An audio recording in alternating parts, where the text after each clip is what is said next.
L'histoire maritime du Maroc est millénaire. Toutes nos dynasties se sont tournées vers la mer. Aujourd'hui, l'heure n'est plus à la nostalgie. Préparons-nous lucidement pour un nouveau voyage. Pour tracer cette route, fixons nos règles. Raconter notre héritage sans faire de procès.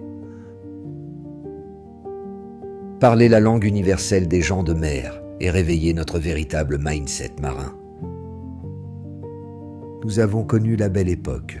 Du lendemain de l'indépendance aux années 70, le Maroc a bâti un véritable âge d'or. Un écosystème florissant, plus de 25 compagnies armatoriales opéraient fièrement notre commerce extérieur. Une gestion centralisée, une flotte puissante et des compétences d'excellence forgées à l'ISEM. C'était une position de confort qui cachait pourtant des fragilités structurelles.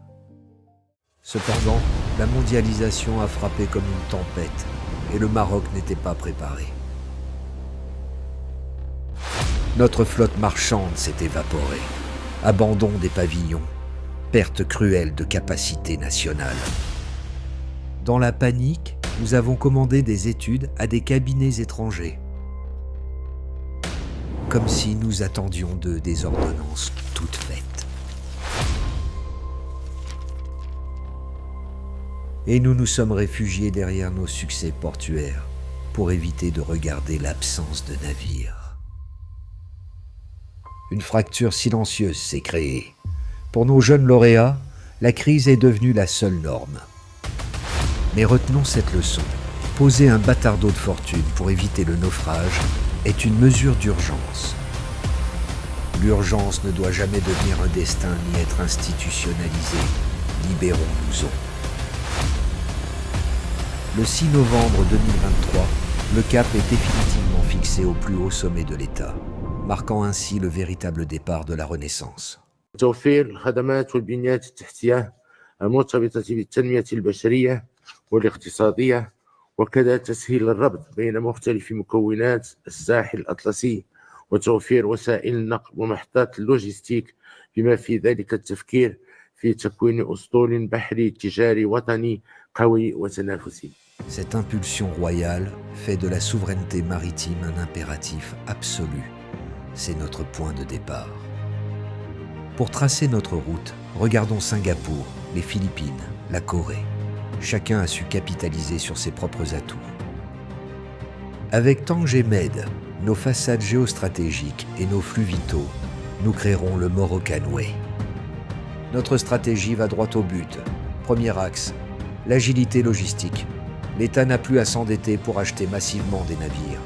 Par l'affrètement stratégique, nous reprenons le contrôle de nos exportations, sans immobiliser nos capitaux.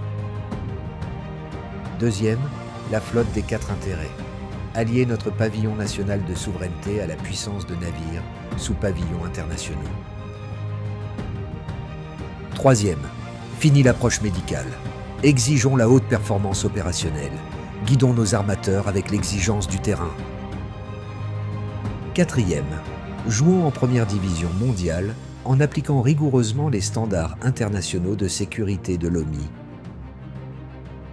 Cinquième, une véritable refonte institutionnelle totale, incarnée par la création d'une agence maritime autonome, forte et souveraine. Sixième, passons de la panique à l'audace. Sécurisons nos immenses exports industriels par nos propres navires. C'est notre plus grande opportunité. Messieurs les décideurs, navigants, ingénieurs navals, experts, nous avons déjà toutes les compétences sur le terrain. L'écosystème est prêt. Le manifeste de la Renaissance maritime n'est pas un simple rapport, c'est le véritable plan de construction de notre souveraineté. Le maritime refuse d'être un simple service. Il doit devenir un véritable pôle économique et industriel, créateur d'emplois et de richesses. Et demain, encadré par un ministère de la mer. L'avarie fut commune, notre salut le sera. Ensemble, reprenons la mer.